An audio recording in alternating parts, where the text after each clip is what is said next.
തന്നോടൊന്ന് സംസാരിക്കാൻ വേണ്ടിയാണ് ഞാൻ ഓടി വന്നത്. ഈ സമയത്ത് എന്നെ ആശ്വസിപ്പിക്കാൻ താൻ മാത്രമേ ഉള്ളൂ. ഞാൻ പൂർണ്ണമായിട്ടും തകർന്നു നിൽക്കുന്ന സമയമാണ് ശ്രുതി. അമ്മ ആത്മഹത്യ ചെയ്തു. വീട്ടിൽ അതിൻ്റെ ചടങ്ങുകൾ നടന്നുകൊണ്ടിരിക്കുകയാണ്. അതിനിടയിലാണ് ഞാൻ ഓടിപ്പിടിച്ച് വരുന്നത്. അവൻ്റെ ആ വെളിപ്പെടുത്തലിൽ ഒരു നിമിഷം ശ്രുതിയും ഞെട്ടിപ്പോയിരുന്നു. അമ്പരപ്പോടെ അവൾ അവൻ്റെ മുഖത്തേക്ക് നോക്കി.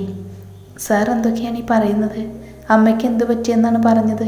വെറുതെ ഓരോന്ന് പറയല്ലേ, അവൾ വിശ്വസിക്കാൻ പറ്റാതെ പറഞ്ഞു. ഞാൻ വെറുതെ കള്ളം പറഞ്ഞതാണെന്ന് തനിക്ക് തോന്നുന്നുണ്ടോ? ഇങ്ങനെ ഒരു കാര്യത്തെക്കുറിച്ച് ആരെങ്കിലും കള്ളം പറയുമോ? അമ്മയ്ക്ക് സംഭവിച്ച കാര്യത്തെക്കുറിച്ച് തന്നെയാണ് ഞാൻ പറഞ്ഞത്. കുറച്ചു മുൻപാണ് ബോഡി കിട്ടിയത്. എന്തിനാ അമ്മ ഇങ്ങനെയൊക്കെ ചെയ്തത്? താൻ എന്തിനാ ഇങ്ങനെ ചെയ്തത്? അവൻ മറുചോദ്യം ചോദിച്ചു.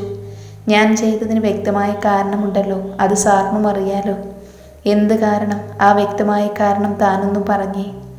എനിക്ക് ആത്മഹത്യ ചെയ്യാനാണോ കാരണങ്ങൾ ഇല്ലാതിരിക്കുന്നത്? ഒരു 100 കാരണമുണ്ട്.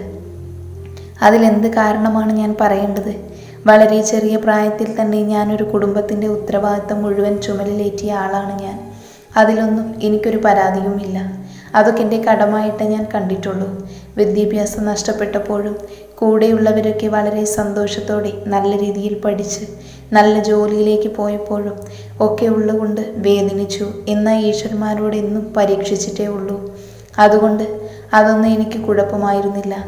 പക്ഷേ ഞാൻ ജീവിതത്തിൽ സ്വപ്നങ്ങൾ കണ്ടു തുടങ്ങിയത് എപ്പോൾ മുതലാണെന്ന് സാറിനറിയാം. ഒന്നും ഞാൻ ആഗ്രഹിച്ചിട്ടില്ല.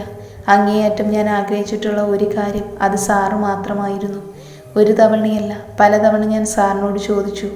സത്യമാണ്, സാറ് പലതവണ അകന്നു മാറിയിട്ടും ഞാൻ തന്നെയാണ് പുറകെ വന്നത്.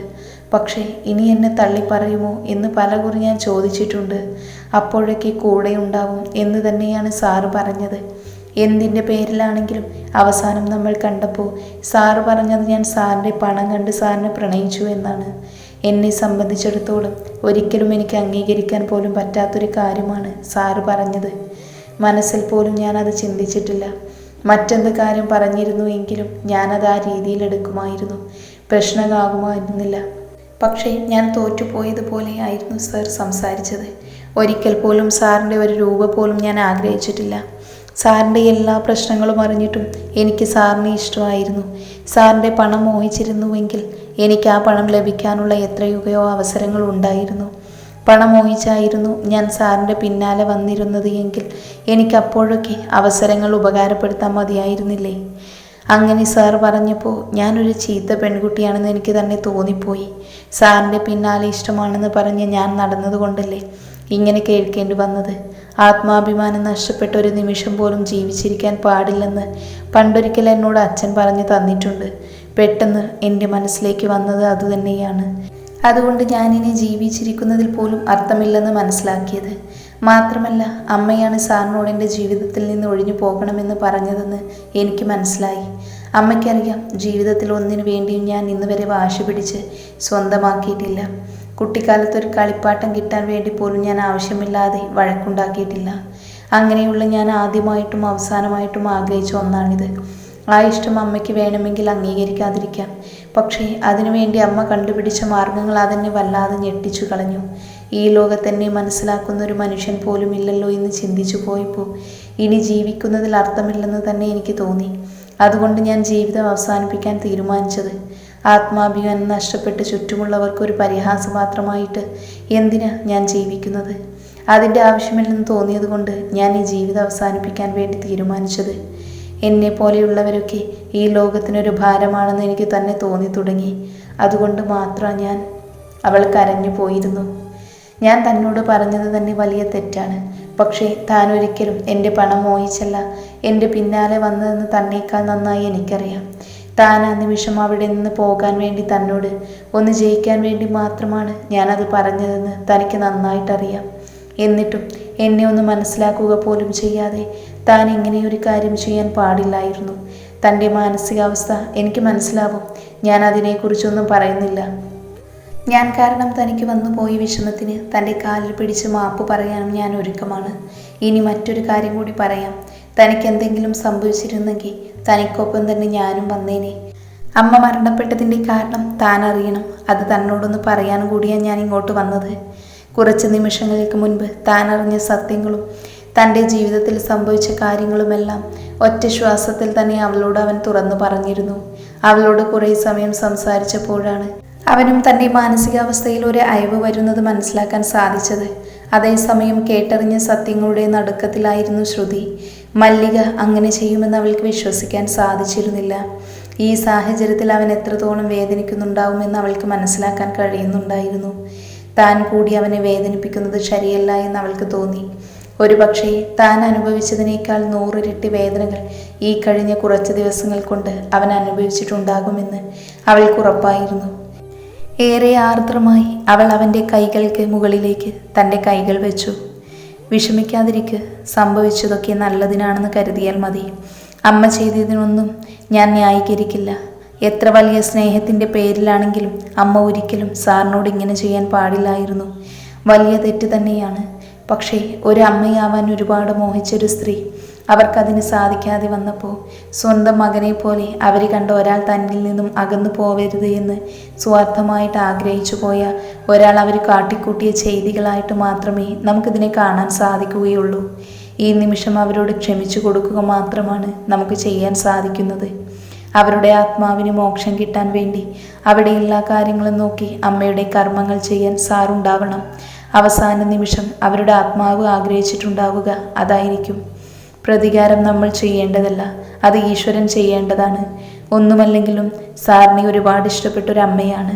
സാറിൻ്റെ സ്നേഹം നഷ്ടപ്പെട്ടു പോകുമെന്ന ഭയത്താൽ അവർ കാട്ടിക്കൂട്ടിയതൊക്കെ വലിയ തെറ്റ് തന്നെയാണ്. സാറിൻ്റെ ജീവിതം തന്നെയാണ് ആ തെറ്റിലില്ലാതായി പോയത്. ഒക്കെ ശരിയാണ്. പക്ഷേ ഇത്രയും കാലം ഉള്ളിൻ്റെ ഉള്ളിൽ സാറിനെ അവർ എത്രത്തോളം സ്നേഹിച്ചിട്ടുണ്ടാവും. സാറിനെ മാത്രമായിരിക്കും അവർ സ്നേഹിച്ചിട്ടുണ്ടാവുക. അതുകൊണ്ടാണ് ഇങ്ങനെയൊക്കെ ചെയ്തത്. അതുകൊണ്ടെല്ലാം മറന്ന് ഈ നിമിഷം സാറ് തിരികെ പോകണം. അമ്മയ്ക്ക് വേണ്ട കർമ്മങ്ങളൊക്കെ അമ്മയുടെ മകൻ്റെ സ്ഥാനത്ത് നിന്ന് തന്നെ ചെയ്യണം.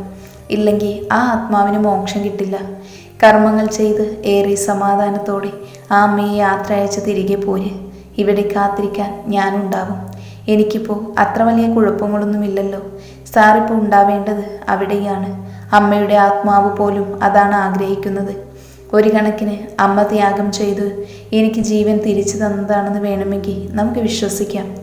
നമ്മൾ ഒരുമിക്കണമെന്നിപ്പോൾ അമ്മ ആഗ്രഹിക്കുന്നുണ്ട്. കർമ്മങ്ങളൊക്കെ ചെയ്തതിന് ശേഷം സാറ് തിരികെ വാ, ഞാനിവിടെ കാത്തിരിക്കുന്നുണ്ടാവും, ശ്രുതി പറഞ്ഞു. അവൻ അത്ഭുതത്തോടെ അവളുടെ മുഖത്തേക്ക് നോക്കി. താൻ ആ നിമിഷം മനസ്സിൽ ആഗ്രഹിച്ചത് എന്താണോ അത് തന്നെയാണ് ശ്രുതി പറഞ്ഞതെന്ന് അവന് തോന്നി. അല്ലെങ്കിലും തന്നെ മനസ്സിലാക്കാൻ അവളോളം ഈ ലോകത്ത് മറ്റാർക്കും സാധിക്കില്ല. അവൾ നിശ്ചലമായി കിടന്ന നിമിഷങ്ങളിലെല്ലാം മിസ് ചെയ്തതും ഈ കരുതലും തനിക്ക് ലഭിച്ചിരുന്ന ഈ ഒരു ആത്മവിശ്വാസവുമാണ്. അവൾ അരികിലുണ്ടെങ്കിൽ ഏതു വലിയ കൊടുമുടിയെയും കീഴടക്കാം എന്നുള്ളൊരു വിശ്വാസം തനിക്കൊപ്പം ഉണ്ട്. എനിക്ക് അമ്മയെ ഒരു നോക്ക് അവസാനമായിട്ട് കാണാൻ പറ്റിയില്ലല്ലോ, വിഷമത്തോടെ ശ്രുതി പറഞ്ഞു. സാരമില്ല, ഇപ്പോൾ റെസ്റ്റ് എടുക്കേണ്ട സമയമാണ്, റെസ്റ്റ് എടുക്ക്. പിന്നെ തൻ്റെ അമ്മയോട് യാതൊരു പിണക്കവും കാണിക്കരുത്.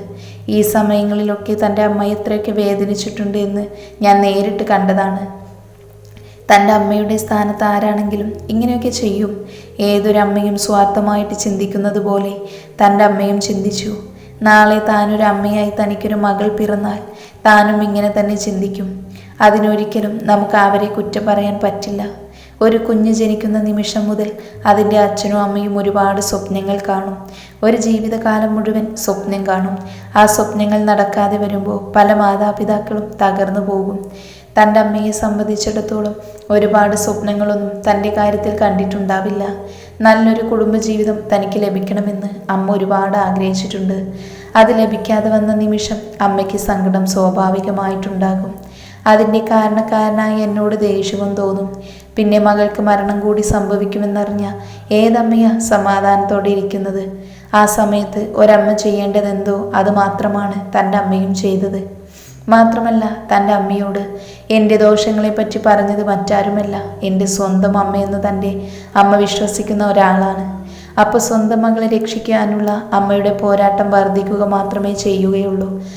അതിലൊരിക്കലും താൻ തെറ്റ് കാണരുത്. അവൻ പറഞ്ഞപ്പോൾ അവൾ ചിരിയോടെ സമ്മതം അറിയിച്ചിരുന്നു.